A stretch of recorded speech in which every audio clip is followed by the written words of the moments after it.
Hello everyone.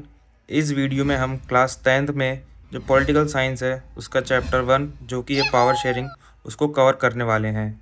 इस video में हम टॉपिक देखेंगे व्हाट इज़ पावर शेयरिंग, कि पावर शेयरिंग क्या होती है। उसके बाद हम देखेंगे why power sharing desirable, power sharing को डिज़ायरेबल क्यों माना जाता है, क्यों अच्छा माना जाता है। फिर हम देखेंगे फॉर्म्स ऑफ पावर शेयरिंग, कि पावर शेयरिंग किस किस तरीके से की जाती है। बट उससे पहले हमें दो कंट्रीज़ की स्टोरीज जानना पड़ेगा। एक है बेल्जियम और दूसरा है श्रीलंका। दोनों ही कंट्रीज़ डेमोक्रेटिक कंट्री है और दोनों कंट्रीज़ की स्टोरीज में बताया गया है कि डेमोक्रेसीज में पावर शेयर कैसे करते हैं। तो चलिए स्टार्ट करते हैं बेल्जियम की स्टोरीज से और चलते हैं बेल्जियम। और ये मैं आसमान की ऊंचाइयों में। बेल्जियम की अगर बात करें तो बेल्जियम एक स्मॉल कंट्री यूरोप में, और इसका जो एरिया है अपना जो हरियाणा स्टेट है उससे भी क्या भाई साहब छोटा है। सर मतलब बेल्जियम हरियाणा से छोटा है, बिल्कुल भाई साहब। और इसके जो बॉर्डर शेयर होती है वो होती है नीदरलैंड से, जर्मनी से, लग्जमबर्ग से और फ्रांस से। इसकी कुछ ट्रिक है क्या, बिल्कुल भाई साहब, नीलू GF क्या है, नीलू GF। NE से नीदरलैंड, LU से लग्जमबर्ग, G से क्या जाएगा अपना जर्मनी और F से क्या जाएगा फ्रांस, F से क्या जाने वाला है फ्रांस। अब बेल्जियम एक स्मॉल कंट्री तो है, बट यहाँ का जो एथनिक कंपोजिशन है वो बहुत क्या कॉम्प्लेक्स है। यहाँ का एथनिक कंपोजिशन बहुत कॉम्प्लेक्स है। एथनिक कंपोजिशन मतलब, एथनिक मतलब ये होता है कि जो अलग अलग कल्चर के लोग रहते हैं, अलग कल्चर की बन जाएगा, एक अलग एथनिक बन जाएगा। ठीक है, जैसे कि एक कल्चर हो गया, एक ए कल्चर हो गया, बी कल्चर हो गया, सी कल्चर हो गया। तो ये सब क्या है, ये सब अलग अलग एथनिसिटी को रिप्रेजेंट कर रहे हैं। तो बेल्जियम में जो एथनिक कंपोजिशन था वो क्या था, अलग अलग था। कैसे अलग अलग था समझिए। ये जो येलो वाला एरिया है, ये जो येलो वाला एरिया है, ये जो येलो वाला एरिया है, ठीक है, ये जो येलो वाला एरिया है ये क्या है, फ्लेमिश रीजन है। ये क्या है, फ्लेमिश रीजन है। और यहाँ कौन रहते थे, यहाँ रहते जो डच भाषा बोलते थे। कौन सी भाषा बोलते थे, डच भाषा बोलते थे। और ये लोग थे, ये लगभग 59% थे। क्या थे, 59%। मतलब ये जो येलो रीजन है इसको बोलते हैं फ्लेमिश रीजन। और फ्लेमिश रीजन कहाँ है बेल्जियम के, तो फ्लेमिश रीजन है कहाँ, नॉर्थ में। नॉर्थ ऑफ बेल्जियम में क्या है, फ्लेमिश रीजन है, जिसमें 59% पॉपुलेशन रहती है बेल्जियम की। और जो क्या बोलती है, जो बोलती है मेरे लाडलो, डच। क्या बोलती है, डच। अब ये जो रेड वाला एरिया है, ये जो रेड वाला एरिया है, ये रेड वाला एरिया है, ठीक है, ये जो रेड वाला एरिया है इसको बोलते हैं क्या, वैलून रीजन। क्या बोलते हैं भाई साहब, वैलोनिया रीजन। क्या बोलते हैं, वैलोनिया रीजन। ये है मेरे डाल क्या, वैलोनिया रीजन। तो ये कहाँ है, हम बोल सकते हैं सर ये साउथ तरफ पड़ता है, ठीक है, सेंटर और साउथ में पड़ता है वैलोनिया रीजन। यहाँ कौन सी भाषा बोली जाती है, यहाँ बोली जाती है फ्रेंच भाषा। यहाँ कौन सी भाषा बोली जाती है, फ्रेंच भाषा बोली जाती है। और सर यहाँ पे रहते कितने, 40% लोग। क्या रहते हैं यहाँ पे, 40% लोग रहते हैं किसके, बेल्जियम के। ठीक है, चलिए। और सर ये जो ब्रुसेल्स है, अब भाई साहब डायरेक्ट क्वेश्चन बन जाएगा बेल्जियम की कैपिटल क्या है, तो ब्रुसेल्स है। ठीक है, अब सर ब्रुसेल्स में क्या होता है, अब ब्रुसेल्स की कहानी ये है भाई साहब कि यहाँ की जो 80% पॉपुलेशन है, 80% पॉपुलेशन बोलती है यहाँ पे फ्रेंच। क्या बोलती है, फ्रेंच। वही 20% क्या बोलती है, डच। क्या बोलती है, डच। सर ये तो उल्टा हो गया, बिल्कुल भाई साहब। सर फ्लेमिश रीजन में पढ़ता क्या, ब्रुसेल्स। और हम लोग 2 मिनट पढ़ा है कि फ्लेमिश रीजन में पढ़ते हैं कौन, सबसे ज़्यादा डच लोग रहते हैं।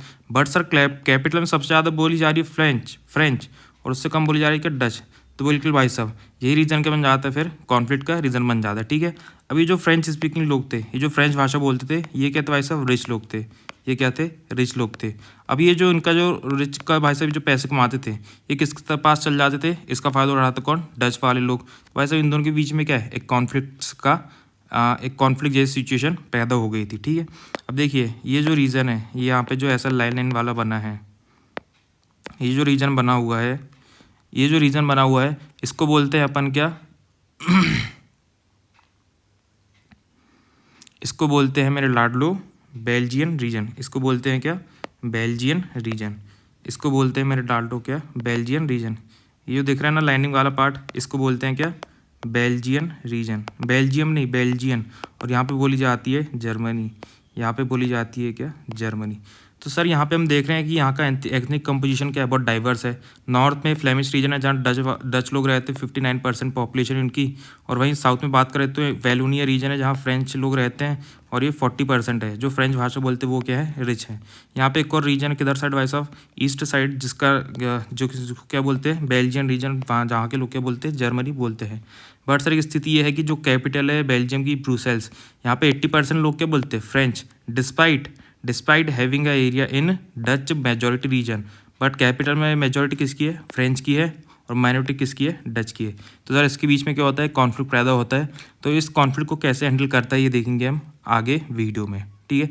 ये हो गई मेरा बेल्जियम की कहानी। अब चलते हैं श्रीलंका की कहानी में। Wow. और ये मैं आसमान की ऊंचाइयों में। अब अगर बात करें श्रीलंका की, तो श्रीलंका कहाँ है भाई साहब, ये क्या है, इंडिया है। तो श्रीलंका के साउथ में क्या है, सॉरी इंडिया के साउथ में क्या है भाई साहब, श्रीलंका पड़ जाता है। इंडिया के साउथ में क्या है, श्रीलंका पड़ जाता है। मतलब तमिलनाडु से क्या है भाई साहब, गल्फ ऑफ मन्नार के, या गल्फ ऑफ मन्नार से क्या है, सटा हुआ है, पाल के स्टेट के क्या होगा भाई साहब, बीच में पाल के स्टेट, और इधर क्या है अपना श्रीलंका है, ठीक है। चलिए अब देखिए, जैसे कि बेल्जियम में भाई साहब एथनिक डाइवर्सिटी है, यहाँ भी क्या भाई साहब एथनिक डाइवर्सिटी है। सर कहती है एथनिक डाइवर्सिटी है, यहाँ पे मेरे डाल लो 2 कम्युनिटी पाई जाती है। कौन कौन सी 2 कम्युनिटी, कौन कौन सी है, एक वो है जो श्रीलंका में क्या बोलती है भाई साहब, जो बोलती है सिन्हाला। कौन सी भाषा बोलती है, सिन्हाला भाषा बोलती है। और दूसरी क्या है भाई साहब, जो तमिल भाषा बोलते हैं, जो क्या बोलते हैं, तमिल भाषा बोलते हैं। जो सिन्हाला बोलते हैं वो है कितने, 74%, वो है लाडलो 74%। और जो तमिल बोलते हैं वो है 18%, वो कितने हैं, 18% है। अब जो तमिल बोलते हैं इसमें भी 2 टाइप के हैं, एक कौन, जो तमिल नेटिव्स हैं, जो क्या भाई साहब नेटिव्स ऑफ श्रीलंका है, जो क्या है, नेटिव्स ऑफ श्रीलंका है। मतलब वो क्या भाई साहब, उनके जो एंसेस्टर्स है वो कहाँ के हैं, श्रीलंका के ही हैं। और दूसरे जो हैं भाई साहब, और दूसरा क्या है, और जो दूसरा टाइप है वो क्या भाई साहब, जिनके क्या बोल सकते हैं, those who come from India, those who came from India for plantation, those who came from India for plantation worker, ठीक है। क्या बोला मैंने भाई साहब, इन जो श्रीलंका है उसमें 2 टाइप की एथनिक डाइवर्सिटी मिलती है। एक है जो सिन्हाला बोलते हैं, 74% है। और दूसरे कौन है, तमिल कितने हैं, 18% है। अब जो तमिल है इसमें भी 2 कैटेगरीज है, एक कौन, जो नेटिव्स ऑफ श्रीलंका है, जो मतलब प्रॉपर क्या, जिनके एंसेस्टर क्या भाई साहब श्रीलंका में ही रहे हैं। और एक जो क्या भाई साहब इंडिया से लाए गए हैं, किस लिए, प्लांटेशन वर्कर के रूप में लाए गए, ठीक है। अब देखिए ये जो थे ये कितने थे, 13% थे। और उनको बोलते थे क्या, श्रीलंकन तमिल, क्या बोलते थे, श्रीलंकन तमिल्स बोलते थे, ठीक है, श्रीलंकन तमिल्स बोलते थे, ठीक है। ये बात होगी। और ये जो इंडिया से लाए गए थे इनको बोलते थे क्या, इंडियन तमिल्स, क्या बोलते थे, इंडियन तमिल्स। अब देखिए जो मेनली ये जो तमिलियंस थे ये कहाँ थे भाई साहब, नॉर्थ और ईस्टर्न एरिया में थे। जो श्रीलंकन तमिल थे ये कहाँ थे, नॉर्थ और ईस्टर्न एरिया में। ये जो येलो वाला दिख रहा है ये कौन है, सॉरी ऑरेंज वाला दिख रहा है, ये वाला पार्ट, ऑरेंज वाला जो पार्ट दिख रहा है ये कौन है, श्रीलंकन तमिल है, ये कौन है, श्रीलंकन तमिल है। और ये जो ब्राउन वाला पार्ट दिख रहा है ये कौन है, इंडियन तमिल है, ये कौन है, इंडियन तमिल है। तो सर हम बोल सकते हैं कि जो श्रीलंकन तमिल है वो नॉर्थ और ईस्ट में है, और जो इंडियन तमिल वो कहाँ है भाई साहब, कहीं ना कहीं सेंटर ऑफ श्रीलंका में। और बाकी जगह कौन है, सिन्हालीस है, बाकी जगह कौन है, सिन्हालीस, जो क्या बोलते हैं, सिन्हाला भाषा बोलते हैं, ठीक है। अब देखिए जो सिन्हाला है, जो कौन है भाई साहब, सिन्हाला स्पीकिंग पीपल है, वो कौन है भाई साहब, वो ज़्यादातर बुद्धिस्ट हैं। वो कौन है, बुद्धिस्ट है, मतलब वो बौद्ध धर्म को मानते हैं, ठीक है। और वहीं अगर बात करें किसकी भाई साहब, जो तमिल स्पीकिंग है, जो क्या है, तमिल स्पीकिंग है, ये कुछ हिंदू भी हैं और कुछ क्या भाई साहब, मुस्लिम भी है, कुछ क्या है, मुस्लिम भी है। सर क्रिश्चियन भी है क्या, बिल्कुल भाई साहब, 7% क्या है, क्रिश्चियंस हैं, 7% क्या है, क्रिश्चियंस हैं। अब जो क्रिश्चियंस है वो कुछ क्या भाई साहब, तमिल भी है और सिन्हाला भी है, तमिल भी है और सिन्हाला भी है, ठीक है। एक बार फट से रिवाइज कर लेते क्या क्या बताया मैंने भाई साहब। जो श्रीलंका है वहाँ पे 2 तरह के लोग पाए जाते हैं, कौन कौन से 2 तरह के, एक भाई साहब जो सिन्हाला बोलते हैं ये 74% है, और एक जो तमिल बोलते हैं इनकी पॉपुलेशन कितनी है, 18%। तमिल भी 2 टाइप के हैं, एक नेटिव तमिल्स जो कि भाई साहब प्रॉपर श्रीलंका के हैं, ठीक है, और एक कौन है भाई साहब जो इंडिया से लाए गए थे एज अ प्लांटेशन वर्कर, जिनको क्या बोलते हैं, इंडियन तमिल।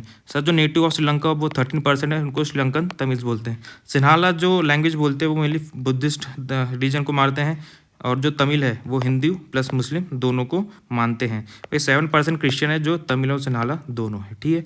अब हमने देख चुके हैं बेल्जियम और श्रीलंका दोनों की कहानी, ठीक है। हमने बेल्जियम और श्रीलंका दोनों की स्टोरीज देख लिए हैं। बेल्जियम में डच मेजॉरिटी में थे और फ्रेंच लैंग्वेज वाले जो थे वो माइनॉरिटी में थे। डच अगर चाहते तो अपने मेजॉरिटी के बल पे फ्रेंच और जर्मन लैंग्वेज वाले जो रीजन्स हैं वहाँ पे अपनी इच्छाएं थोप सकते थे। इस बीच होता ये कि जो डच और फ्रेंच और जर्मन के बीच का जो गैप है वो बढ़ जाता और अल्टीमेटली होता ये है कि जो बेल्जियम है वह 2 देशों में बढ़ जाता। और वहीं श्रीलंका में भी सेम स्थिति है, जो सिन्हाला मेजॉरिटी में है और जो तमिल लैंग्वेज वाले वो माइनॉरिटी में है। सिन्हाला लोग अपनी मेजॉरिटी के बल पे मनमानी चला सकते थे। अब आइए देखते हैं क्या असल में दोनों देशों में क्या हुआ था, किस तरीके से पावर शेयरिंग हुई थी। सबसे पहले देखते हैं कि श्रीलंका ने इस एथनिक कॉन्फ्लिक्ट को कैसे डील किया है। तो अब हम टॉपिक कवर करेंगे क्या, मेजॉरिटेरियनिज्म इन श्रीलंका। अब देखिए जो श्रीलंका है वो 1948 में क्या हो जाता है, आज़ाद हो जाता है। 1948 में उसको इंडिपेंडेंस मिल जाती है। अब जो सिन्हाला जो कम्युनिटी है वो क्या है, मेजॉरिटी में है। जो क्या भाई साहब मेजॉरिटी में है वो क्या बना लेती है, अपनी गवर्नमेंट बना लेती है। क्या बना लेती है भाई साहब, सरकार बना लेती है। और ये जो गवर्नमेंट रहती है ये क्या ला लेती है, मेजॉरिटेरियनिज्म ला लेती है। क्या लाती है भाई साहब, मेजॉरिटेरियन रूल ला लेती है। मतलब क्या, किसकी चलेगी, केवल अब मेजॉरिटी की चलेगी। किसकी चलेगी, जो मेजॉरिटी में है उसकी चलेगी। और मेजॉरिटी में कौन है, तो मेजॉरिटी में है कौन भाई साहब, सिन्हालीज हैं। तो इसमें कौन लगा, जो सिन्हालीज हैं वो क्या भाई साहब, उनके पास क्या आ गई, पावर आ गई है, ठीक है। और जो गवर्नमेंट थी वो किसको फेवर कर रही है, सिन्हाला जो लैंग्वेज बोलती है उनको क्या कर रही है, सपोर्ट कर रही है। इससे क्या हुआ, जो सिन्हाले की क्या भाई साहब सुप्रीमेसी इस्टेब्लिश होगी। क्या हो गई, सुप्रीमेसी इस्टेब्लिश हो गई, ठीक है। अब क्या होता है, जो गवर्नमेंट क्या है सिन्हाल को फेवर कर रही थी। और इसी में क्या होता है 1956 में क्या लाती है श्रीलंकन गवर्नमेंट, क्या लाती है, एक एक्ट लाती है। क्या लाती है, एक एक्ट लाती है जिसमें वो यह बोलती है कि जो सिन्हाला भाषा है, जो क्या भाई साहब सिन्हाला लैंग्वेज है, उसको हम क्या बना देंगे, ऑफिशियल लैंग्वेज बनाएंगे। किसकी भाई साहब, ऑफिशियल लैंग्वेज बनाएंगे श्रीलंका की, ठीक है। 1956 में जो एक्ट आता है उसमें सिन्हाला को क्या बना लिया जाता है, ऑफिशियल लैंग्वेज। और जो तमिल है उसको पूरी तरीके से क्या भाई साहब रिजेक्ट कर दिया जाता है, उसको पूरी तरीके से रिजेक्ट कर दिया जाता है। प्लस भाई साहब इसमें क्या मिलेगी, प्रीफ्रेंस मिलेगी। क्या मिलेगी, प्रीफ्रेंस मिलेगी। किसको, सिन्हालिस को। किसको भाई साहब, सिन्हालिस को। मतलब जो सिन्हाला भाषा बोलते हैं उनको क्या मिलेगी, प्रीफ्रेंस मिलेगी। कहाँ में मिलेगी भाई साहब, एजुकेशन में मिलेगी। किस में मिलेगी, एजुकेशन में उनको प्रेफरेंस मिलेगी। गवर्नमेंट जॉब्स में मिलेगी, ठीक है, गवर्नमेंट जॉब्स में मिलेगी। मतलब कि भाई साहब मान के चलिए एक तमिल अप्लाई कर रहा है एक सीट के लिए और एक सिन्हाला, तो सबसे पहले प्रेफरेंस किसको दी जाएगी, सिन्हाला वाले को प्रेफरेंस दी जाएगी, ठीक है। चलिए, और जो भाई साहब कॉन्स्टिट्यूशन था, जो क्या था, श्रीलंका कॉन्स्टिट्यूशन था, उसने यह बोल दिया था कि अब किसको प्रमोट किया जाएगा, केवल बुद्धिज़्म को। जो सरकार है वो किसको प्रमोट करेगी, बुद्धिज़्म को। Constitution stated that state shall protect and foster Buddhism, ठीक है, बुद्धिज़्म को प्रोटेक्ट करेंगे। तो इसमें क्या आ गया भाई साहब, तमिल्स को क्या है एकदम पूरी तरीके से रिजेक्ट कर दिया गया है। और जो भी मेजर्स आते हैं गवर्नमेंट के वो किसको फेवर कर रहे हैं, सिन्हालास को फेवर कर रहे हैं। तो भाई साहब ऐसे में जो तमिलियंस है वो क्या हो जाएंगे, एंगर हो जाएंगे। वो क्या हो जाएंगे भाई साहब, एंगर हो जाएंगे, ठीक है। तो भाई साहब इससे क्या हुआ, जो तमिलियंस है उनको क्या नहीं लगा, एलिनेशन लगने लगा। मतलब क्या भाई साहब उनको अलग लगने लगा कि भाई साहब सरकार हमारे साथ क्या कर रही है, अन्याय कर रही है, ठीक है। उसने ये भी बोल दिया कि भाई साहब बुद्धिस्ट क्या रहेगा, स्टेट का रिलीजन रहने वाला है, ठीक है। चलिए, मतलब जो गवर्नमेंट है वो तमिल्स के कल्चर और लैंग्वेज की क्या है प्रेफरेंस नहीं दे रही है, ठीक है। कॉन्स्टिट्यूशन भी क्या है उनका साथ नहीं दे रहा है, उनके साथ जो इक्वल पॉलिटिकल राइट्स नहीं है, डिस्क्रिमिनेशन कर रहा है, ठीक है। जॉब्स में भी क्या वैसा रिजर्वेशन नहीं मिल रहा है। तो ऐसे में क्या होता है, एक कॉन्फ्लिक्ट पैदा हो जाता है किसके बीच में, सिन्हालास और तमिलियंस के बीच में क्या जाता है, एक कॉन्फ्लिक्ट पैदा हो जाता है, ठीक है। तो अब क्या करते हैं, जो भाई साहब जो तमिलियंस हैं, जो क्या है, जो तमिलियंस है वो क्या बना लेते हैं, अपनी पार्टीज़ बना लेते हैं। वो क्या बना लेते हैं, अपनी कुछ पार्टीज़ बना लेते हैं या कुछ ऑर्गेनाइजेशंस बनाते हैं। किसके लिए बनाते हैं, ताकि जो तमिलियंस हैं, जो क्या भाई साहब तमिलियंस हैं, उनकी डिमांड को फुलफिल किया जा सके, ठीक है। तमिलियन की डिमांड को क्या किया जा सके, फुलफिल किया जा सके, ठीक है। चलिए, अब इसी सिलसिले में क्या होता है भाई साहब, इसी में सिलसिले में क्या जाता है, कुछ ऐसी बात आ जाती है कि भाई साहब क्या है, जो तमिल है उनको चाहिए एक सेपरेट स्टेट। तमिल है उनको चाहिए क्या, एक सेपरेट स्टेट। क्या चाहिए, सेपरेट स्टेट, जिसका नाम क्या रखा गया, तमिल एलम। क्या रखा गया, तमिल एलम। क्या रखा गया, उसका नाम रखा गया। एलम मतलब क्या होता है, स्टेट। मतलब जो भाई साहब पार्टीज ऑर्गेनाइजेशन की गई उन्होंने तमिल की डिमांड पढ़ाए, प्लस एक अलग डिमांड, मतलब एक सेपरेट स्टेट की बात करी जिसमें क्या केवल तमिल्स रहेंगे और उसका नाम क्या दिया तमिल एलम। बट होता क्या है, गवर्नमेंट क्या करती है, लगातार इनकी बातों को रिजेक्ट करती जाती है।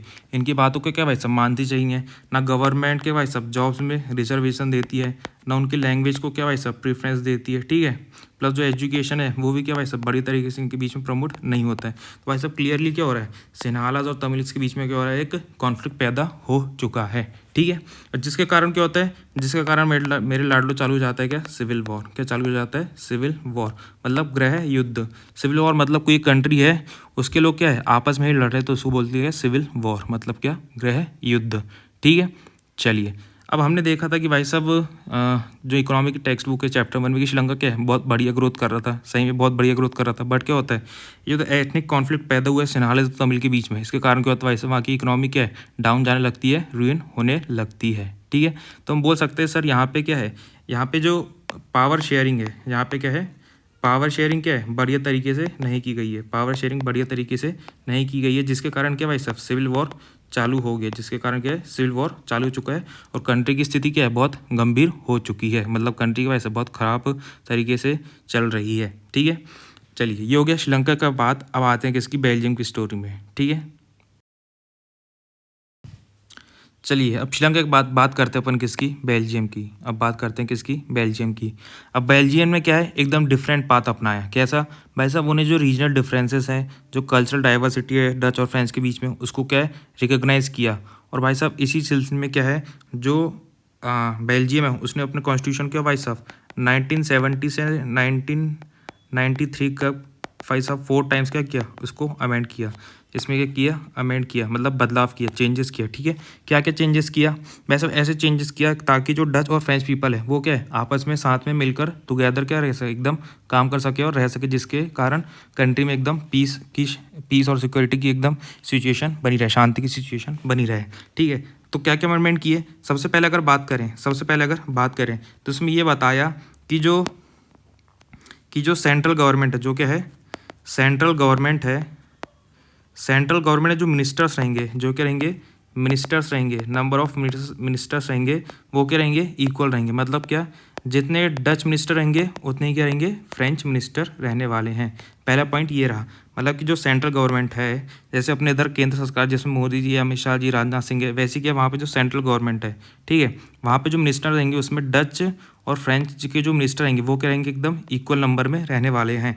तो यहाँ पे क्या होगा, डच भी इक्वल आ गए और फ्रेंच भी क्या हो गए इक्वल आ चुके हैं। प्लस इसमें क्या बात की गई, कुछ ऐसे लॉ रहेंगे, कुछ क्या रहेंगे सम लॉज में क्या रहेगा भाई साहब, क्या चाहिए रहेगी लिंग्विस्टिक मेजॉरिटी चाहिए रहेगी, चाहिए रहेगी लिंग्विस्टिक मेजॉरिटी। मतलब कि भाई साहब कोई विषय है जिसमें क्या है जो लैंग्वेज से रिलेटेड है, तो उसमें क्या चाहिए कि मतलब मान लीजिए चलिए डच से रिलेटेड है तो उसमें डच की मेजॉरिटी चाहिए रहेगी, और अगर फ्रांस से रिलेटेड है, फ्रेंच से रिलेटेड है तो उसमें फ्रेंच स्पीकिंग पब्लिक की मेजॉरिटी चाहिए रहेगी। तो इससे होगा क्या, इससे क्या होगा क्या भाई साहब, कोई सिंगल हैंड के पास क्या रहेगी पावर नहीं रहेगी, सिंगल हैंड के पास पावर नहीं रहने वाली है, ठीक है। ये हो गया पहला अमेंडमेंट। दूसरा अमेंडमेंट की बात करें तो क्या हुआ, जो सेंट्रल गवर्नमेंट है, जो क्या सेंट्रल गवर्नमेंट है, उसने क्या करी अपनी कुछ पावर किसको दे दी, स्टेट गवर्नमेंट को। कुछ पावर किसको दे दी भाई साहब, स्टेट गवर्नमेंट को दे दी, ठीक है। कैसे भाई साहब, कुछ मान के चलिए मोदी जी है, मान के चलिए मोदी जी कहाँ सेंटर में है और आपका स्टेट जिस स्टेट देख रहे हैं उस स्टेट के सीएम को कंसिडर कीजिए। तो मोदी जी ने अपनी पावर, कुछ पावर किसको दे दी है भाई साहब, जो स्टेट का मिनिस्टर है उसको कुछ अपनी पावर्स दे दी हैं, ठीक है। चलिए तो ये क्या होगा, इससे क्या हो गया भाई सब डिसेंट्रलाइजेशन ऑफ पावर होगा और स्टेट और सेंटर क्या भाई सब बढ़िया आपस में काम कर सकेंगे। हाँ एक चीज़ और, अगर सेंटर ने अपनी पावर स्टेट को दी इसका मतलब ये नहीं स्टेट क्या है भाई साहब सेंट्रल गवर्नमेंट के अंडर जाएगा, बल्कि क्या है स्टेट क्या रहेगा भाई साहब इंडिपेंडेंटली काम करेगा, ठीक है। इंडिपेंडेंटली क्या करेगा, काम करेगा, ठीक है, सबऑर्डिनेट नहीं रहेगा। स्टेट गवर्नमेंट क्या है सबऑर्डिनेट नहीं रहेगी किसके भाई साहब, सेंट्रल गवर्नमेंट के, ठीक है। चलिए थर्ड पॉइंट ये होता है, थर्ड चेंज यह ला जाता है कि जो ब्रुसेल्स है, जो क्या भाई साहब ब्रुसेल्स है, यहाँ पे क्या चली गई सेपरेट गवर्नमेंट चलेगी, यहाँ क्या चली एक सेपरेट गवर्नमेंट चलने वाली है। सेपरेट गवर्नमेंट मतलब कैसी, एक सेंटर में हो गई, ठीक है, मान के चलिए ये क्या है, ये अपना बेल्जियम, ठीक है। एक हमने देखी क्या है फ्लेमिश रीजन और एक क्या वॉलियन रीजन है, ठीक है। तो यहाँ पे एक स्टेट गवर्नमेंट रहेगी, यहाँ पे एक स्टेट गवर्नमेंट रहेगी, और यहाँ तो बेल्जियन रीजन, यहाँ पे एक अलग स्टेट गवर्नमेंट रहेगी, ठीक है। फिर जो अलग अलग लैंग्वेज है, ठीक है, ये हो गया। और एक जो पूरा बेल्जियम की जो गवर्नमेंट रहेगी उसको बोलते हैं अपन सेंट्रल गवर्नमेंट, फिर स्टेट की गवर्नमेंट, और जो कैपिटल ब्रुसेल्स वहाँ भी क्या रहेगी, एक अलग से सरकार रहने वाली है। ठीक है, यहाँ पे भी क्या रहेगी, एक अलग कम्युनिटी रहेगी। और जो सेपरेट गवर्नमेंट रहेगी इसमें क्या होगा, जो डच मेंबर है, जो क्या है डच मेंबर है, ये किसके इक्वल रहेंगे, फ्रेंच के इक्वल रहेंगे। ये क्या रहेंगे, फ्रेंच के इक्वल रहेंगे। ठीक है सर, हमने पढ़ा था कि जो ब्रुसेल्स है यहाँ पे क्या है, फ्रेंच लोग ज़्यादा है, यहाँ पे क्या है, फ्रेंच लोग ज़्यादा है। तो सर फ्रेंच लोगों ने इसको एक्सेप्ट किया कि डिस्पाइट ज़्यादा है। भाई साहब एक चीज़ ये भी देखिए, हमने पढ़ा था कि जो सेंटर है, ठीक है, वहाँ पे डच की पॉपुलेशन क्या है, ज़्यादा है, बट यहाँ पे डिस्पाइट ज़्यादा होने के बाद, डच की सेंटर में पॉपुलेशन ज़्यादा होने के बाद भी यहाँ पे क्या है, इनको इक्वल दे दिए गए किसके, फ्रेंच के। तो भाई साहब जब सेंटर में डच को इक्वल और फ्रेंच को इक्वल कर दिया गया है तो लोकल में भी इक्वल कर दिया जाएगा, मतलब कैपिटल में ब्रुसेल्स में क्या दोनों को इक्वल कर दिया जाएगा। ठीक है, तो इससे क्या होगा, इक्वालिटी आ गई दोनों के बीच में। और फोर्थ जो चेंज लाया जाता है, जो क्या लाया जाता है, फोर्थ चेंज लाया जाता है, वो क्या लाया जाता है, कम्युनिटी गवर्नमेंट का। किसका, कम्युनिटी गवर्नमेंट का। सर ये चीज़ नहीं समझे, कम्युनिटी गवर्नमेंट देखिए, थोड़ा नीचे आते हैं। मान के चलिए बेल्जियम है, ठीक है, तो पूरे बेल्जियम में एक रूल करेगा, वो क्या होगी, सेंट्रल गवर्नमेंट। वो क्या होगी भाई साहब, सेंट्रल गवर्नमेंट। ठीक है, अब हमने पढ़ा था दो रीजन है, ठीक है, एक क्या हो गया फ्लेमिन वोलियन, और क्या भाई साहब बेल्जियन, एक क्या हो गया बेल्जियन। तो यहाँ पे क्या है, यहाँ पे अलग अलग क्या भाई साहब, यहाँ पे अलग अलग स्टेट गवर्नमेंट काम करेगी। कौन काम करेगी, स्टेट गवर्नमेंट। सर मैंने पढ़ा था कि ब्रुसेल्स में भी क्या है, एक अलग सरकार बनेगी, तो यहाँ पे एक चलेगी, एक सेपरेट गवर्नमेंट चलेगी।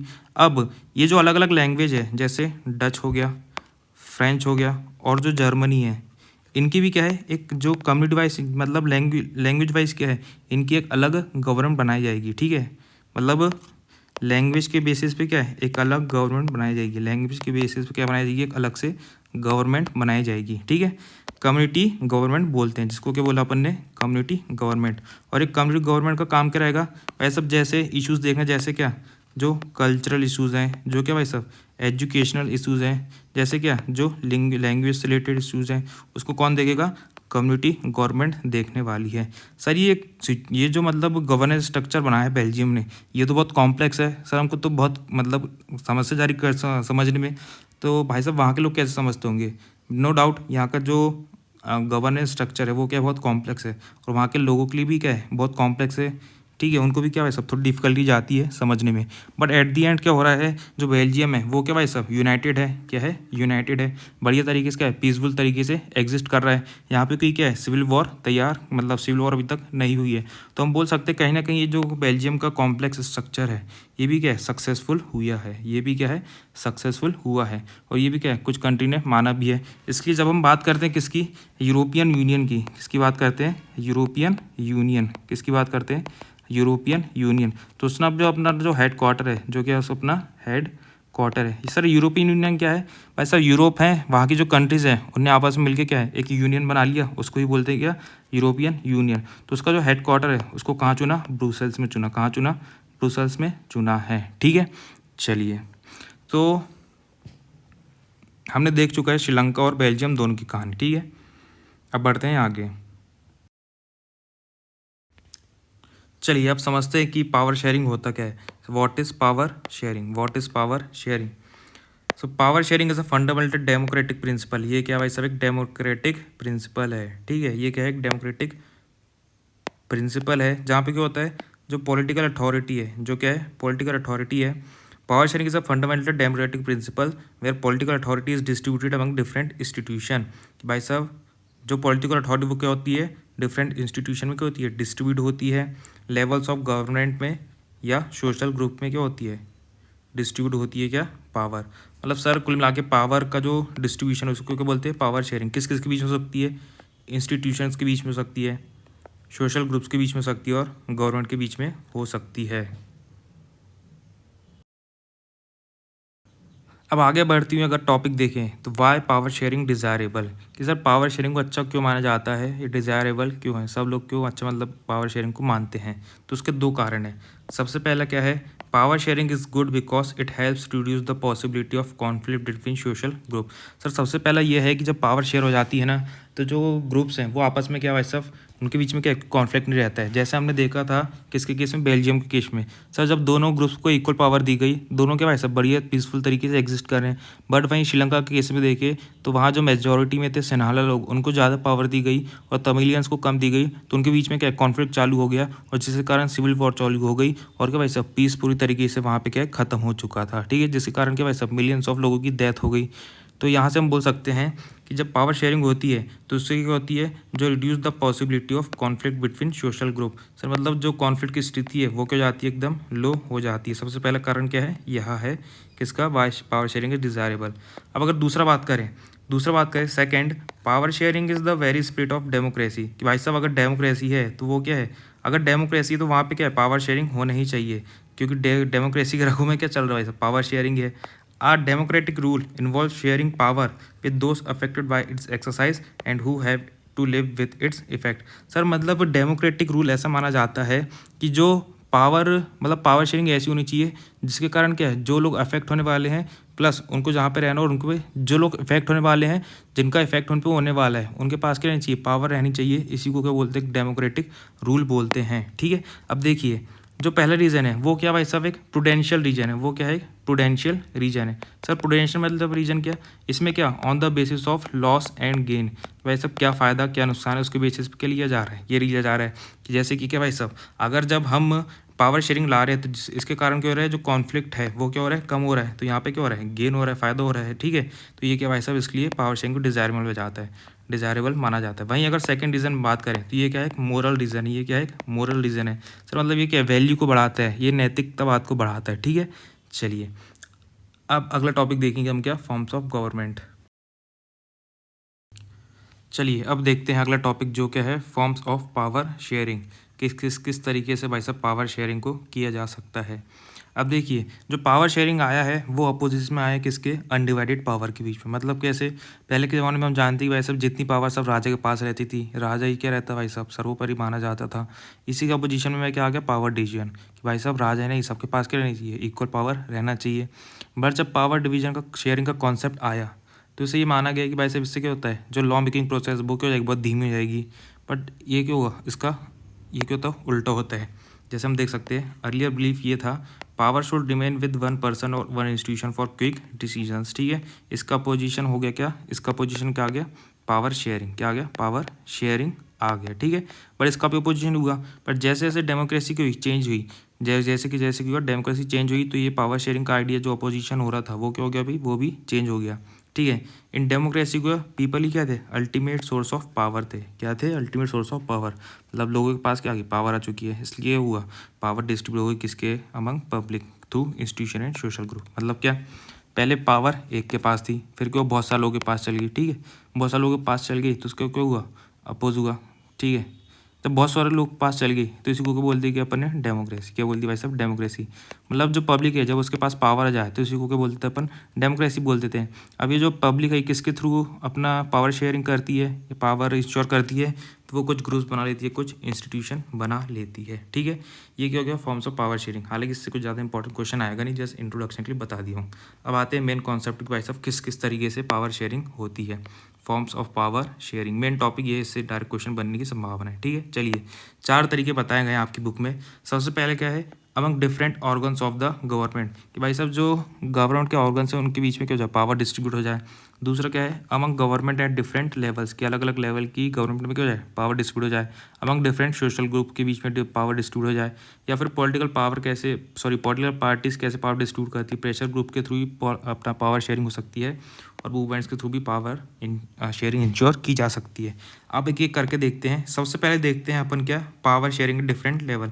अब देखिए स्टार्टिंग तो इससे हुई है आपकी बुक में, कुछ ये फर्स्ट है, ये सेकंड है, ये थर्ड है, और ये क्या है, फोर्थ है। बट हम सबसे पहले देखेंगे क्या, among government at different levels. ये समझ में आएगा तो आपको जो ऑर्गन्स वाला है वो भी आसानी से समझ में आएगा। ठीक है, चलिए अगर बात करें किसकी, अमंग डिफरेंट लेवल्स की, जैसे कि मान के चलिए क्या, इंडिया है, जैसे क्या है, इंडिया है भाई साहब, इंडिया है ना, ये क्या भाई साहब, इंडिया है।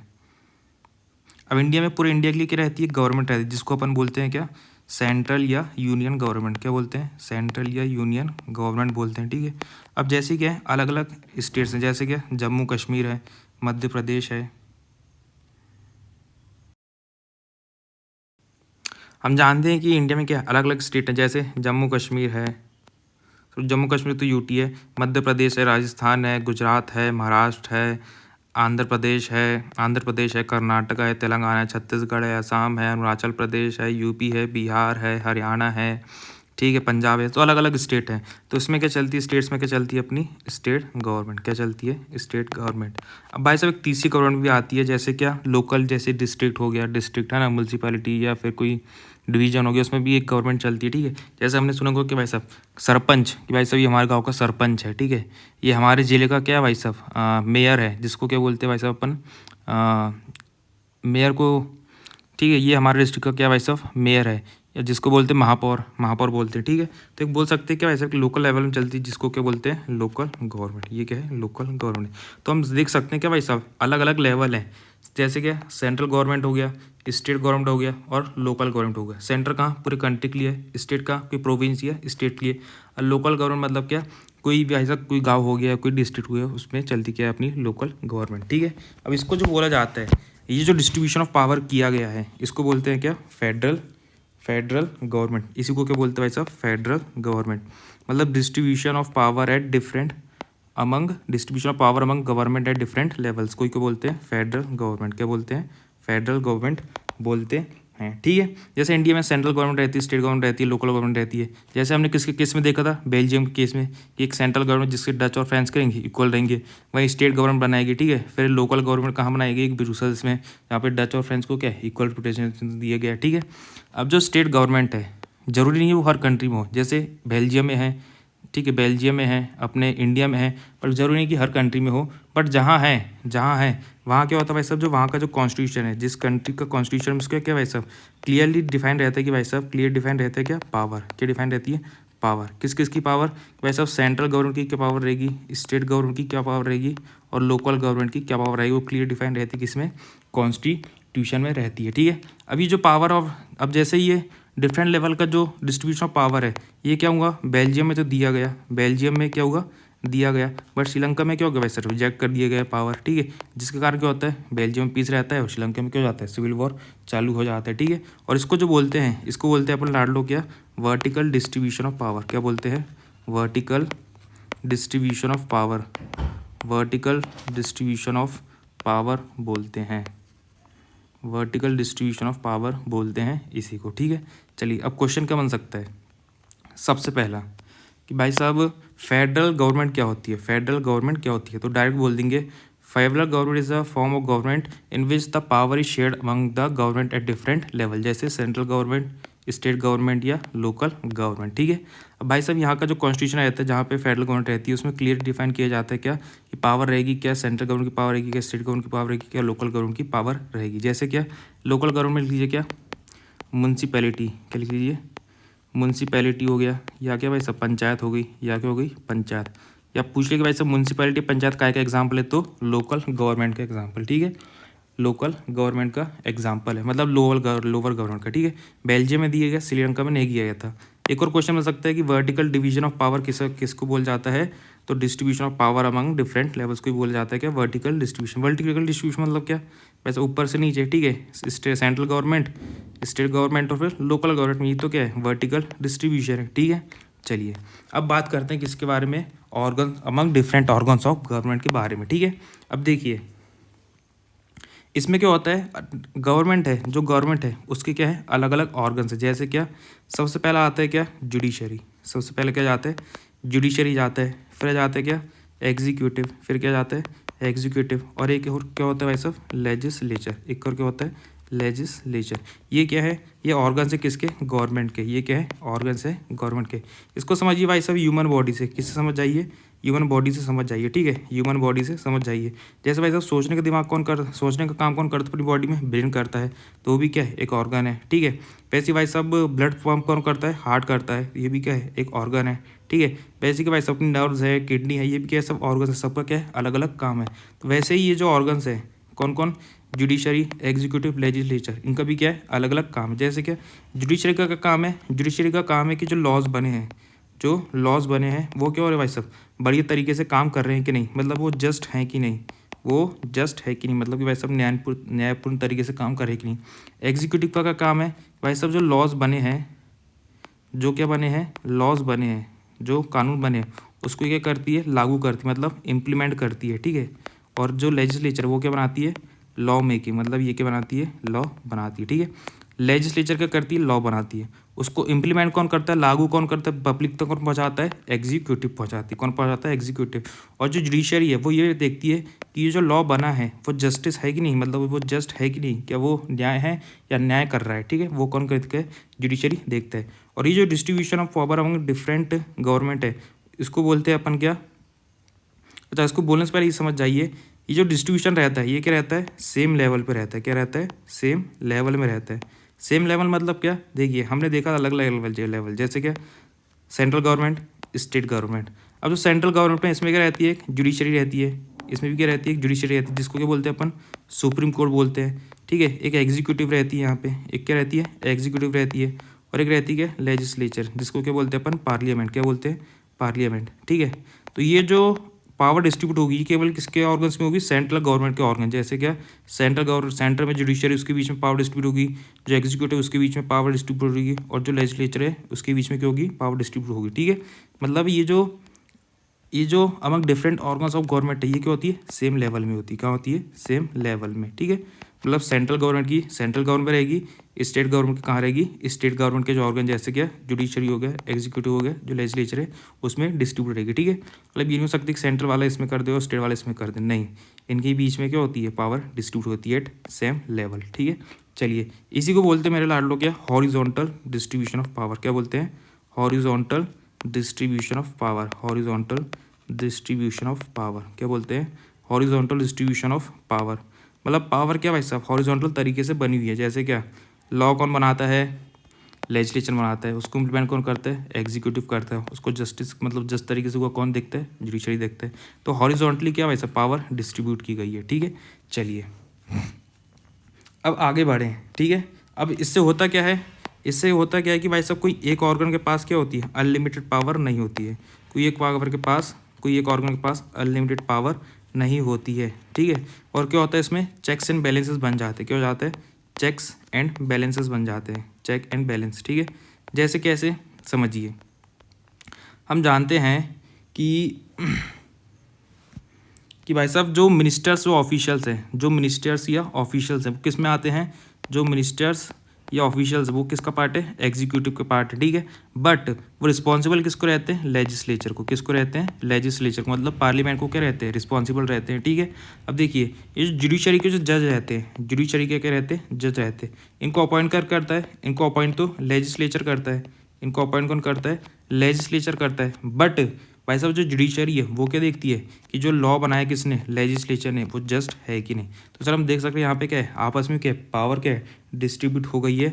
इसलिए बोला जाता है इसको क्या, ये जो सिस्टम है कौन सा वाला, ये जो सिस्टम है among different organ of government को, इसको बोला जाता है क्या, system of checks and balances, systems of checks and balances, system of checks and balances. Clear है सर। अगर क्वेश्चन पूछा कि क्यों बोला जाता है तो 2 पॉइंट लिख दीजिएगा। सबसे पहला क्या कि जैसे कि हम जानते हैं कि जो मिनिस्टर्स एंड ऑफिसर्स रहते हैं वो किसका पार्ट रहते हैं, एग्जीक्यूटिव के, किसका पार्ट रहते हैं, एग्जीक्यूटिव के।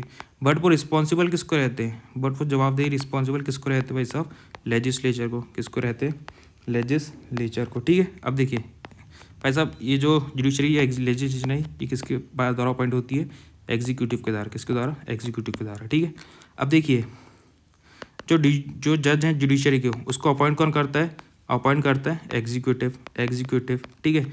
अब बट जो जुडिशरी है वो किसको करती है भाई साहब, किसका रिव्यू करती है, रिव्यू करती किसका, एग्जीक्यूटिव का और किसका, लेजिस्लेचर का, कि भाई साहब तुम एकदम फेयर तरीके से काम कर रहे हो कि नहीं कर रहे हो, ठीक है। और इसी को बोलते हैं क्या, system of checks and balances. Question क्या बन सकता है, सबसे पहले बताइए what is horizontal distribution of power. तो क्या भाई साहब, power sharing among different organs of government, judiciary, executive and legislative at same level, ठीक है। चलिए system of checks and balances क्या होता है, तो लिख दीजिए power sharing about different organs of government. और ये एग्जांपल वाले 2 कि भाई साहब एग्जीक्यूटिव रिस्पॉन्सिबल रहती है किसको, लेजिस्लेचर को, और जज अपॉइंट होता है किसके द्वारा, एग्जीक्यूटिव के द्वारा, और वो क्या देखता है, एग्जीक्यूटिव लेजिस्लेचर को देखता रहता है, ठीक है, उनके एक्शंस को निगरानी करता रहता है। अगर बात करें अमंग डिफरेंट, अब तीसरा पार्ट देखिए, अमंग डिफरेंट सोशल ग्रुप्स, ठीक है। चलिए, जैसे क्या, कोई लिंग्विस्टिक हो गया, कोई लिंग्विस्टिक ग्रुप हो गया, ठीक है, कोई क्या हो गया, लिंग्विस्टिक ग्रुप हो गया, या अपन क्या बोल सकते हैं, कोई माइनॉरिटी हो गया, कोई हो गया माइनॉरिटी हो गया। जैसे हम जानते हैं भाई साहब, हमने पढ़ा था कि कुछ रिजर्व्ड कॉन्स्टिट्यूएंसी रहती, क्या रहती है, रिजर्व कॉन्स्टिट्यूएंसीज रहती है, मतलब क्या, जहाँ की सीट्स किसके लिए वुमेन रहती है, रिजर्व रहती है, वुमेन्स के लिए रहती है, किसके लिए रहती है भाई साहब, वुमेन्स के लिए रहती है, किसके लिए रहती है, माइनॉरिटीज़ के लिए रहती है। तो हम बोल सकते हैं सर यहाँ पे क्या है, सोशल ग्रुप के थ्रू क्या है, पावर को शेयर किया जा रहा है। जैसे हमने किसका एग्जाम्पल देखा था, कम्युनिटी गवर्नमेंट, किसका एग्जाम्पल देखा था मैंने, डाल दो, कम्युनिटी गवर्नमेंट कहाँ बनी थी, बेल्जियम में, कहाँ बनी थी कम्युनिटी गवर्नमेंट, बेल्जियम की। सर इसमें किसका एग्जाम्पल है, ये भी क्या है, power sharing among social groups, power sharing among different social groups का क्या है, ये भी एक एग्जाम्पल है, ठीक है। चलिए सर, इससे क्या होता है, इससे ये होता है कि भाई साहब जो डाइवर्स सोशल ग्रुप है, जो क्या भाई साहब डाइवर्स सोशल ग्रुप है, जो क्या एलिनेटेड फील करते हैं, मतलब अलग फील करते हैं, वो क्या जाते हैं, मेन स्ट्रीम में जाते हैं और पावर के थ्रू क्या करते हैं, अपनी बातों को रखते हैं, ठीक है। चलिए, इससे क्या होता है, जो माइनॉरिटी कम्युनिटी उसको क्या एक फेयर चांस मिल जाता है अपनी बातों को रखने का, ठीक है। चलिए, माइनॉरिटी हो गई है, सोशल वीकर सेक्शन हो गया, उसको दी जाती है, उसके थ्रू की जाती है, पावर की जाती है। अब बात करें पॉलिटिकल पार्टीज, प्रेशर ग्रुप या मूवमेंट्स के थ्रू, तो हम जानते हैं वैसे हम क्या है, डेमोक्रेसी है। अब क्या है, डेमोक्रेसी है। अब क्या भाई साहब, कोई डेमोक्रेसी है, ठीक है। इसमें क्या रहती है, डिफरेंट पॉलिटिकल पार्टीज रहती है, डिफरेंट क्या रहती है, पॉलिटिकल पार्टीज रहती है। तो इससे क्या हो जाता है, कंपटीशन बढ़ जाता है, इससे क्या हो जाता है, कंपटीशन बढ़ जाता है, और जिसके कारण क्या हो जाती है भाई साहब, जो पॉलिटिकल पार्टीज़ है उनके बीच में क्या हो जाती है, पावर शेयरिंग हो जाती है, क्या हो जाती है, पावर शेयरिंग हो जाती है, ठीक है, पावर शेयरिंग हो जाती है। अब ये डायरेक्ट हो सकती है, इनडायरेक्ट हो सकती है। डायरेक्ट कैसे हो सकती है, कोलेशन बना के, किसके थ्रू, कोलेशन बना के, ठीक है, कोलेशन बना के, मतलब जैसे कि भाई साहब एक पार्टी ए है, एक बी है और एक सी है, या आपस में तीनों मिला के कोलेशन बनाने, तो अब क्या हो गया, कुछ पावर ए को मिली जाएगी, कुछ पावर बी पार्टी को मिली जाएगी, कुछ पावर सी को पार्टी मिली जाएगी, ठीक है। तो इस तरीके से क्या हो रही है, यहाँ पे पावर शेयरिंग हो रही है, ठीक है। चलिए, अब इसमें क्या आते हैं, कुछ प्रेशर ग्रुप्स भी आते हैं, क्या जाते हैं, कुछ प्रेशर ग्रुप्स भी जाते हैं, या प्रेशर ग्रुप्स को क्या बोलते हैं अपन, इंटरेस्ट ग्रुप, क्या बोलते हैं, interest group, interest group. Sir मतलब इंटरेस्ट ग्रुप से समझ में आ रहा है कुछ इंटरेस्ट रहता होगा, बिल्कुल ऐसा। इंटरेस्ट किसका रहता है, जैसे ट्रेडर्स का हो गया, बिजनेस मैन का हो गया, ठीक है, फार्मर्स का हो गया, ठीक है, इंडस्ट्रियलिस्ट का हो गया, इंडस्ट्रियल वर्कर का हो गया। तो ये क्या बना लेते हैं, कुछ इंटरेस्ट ग्रुप बना लेते हैं, क्यों, क्योंकि इनकी इंटरेस्ट की बात हो सके। इसके थ्रू भी क्या होता है, पावर शेयरिंग की जाती है। ये क्या करते हैं वैसे, प्रेशर डालते किस में, जो इंटरेस्ट ग्रुप प्रेशर डालते किस में, गवर्नमेंट की, कि हमारी बात क्या करो, मांगो, ठीक है, और क्या करते हैं, डिसीजन मेकिंग प्रोसेस को इन्फ्लुएंस करते हैं। तो इस तरीके से क्या होता है, इस तरीके से क्या होता है, पावर शेयरिंग होती है। और थ्रू मूवमेंट की, भाई साहब आंदोलन कर रहे हैं, जो सरकार गलत काम कर रही है उसके थ्रू ये कर रहे हैं, आंदोलन कर रहे हैं, तो उसके थ्रू भी पावर शेयर हो जाती है। तो ये था पूरा पावर शेयरिंग चैप्टर के बारे में। अगर आपको वीडियो अच्छी लगी हो तो लाइक करें, सब्सक्राइब करें, हमारे साथ जुड़ें, और भाई साहब कमेंट में ज़रूर बताएं आपको लेक्चर कैसा लगा। बहुत बहुत धन्यवाद। पढ़ते रहिए मज़े मस्ती के साथ, मिलते हैं अगली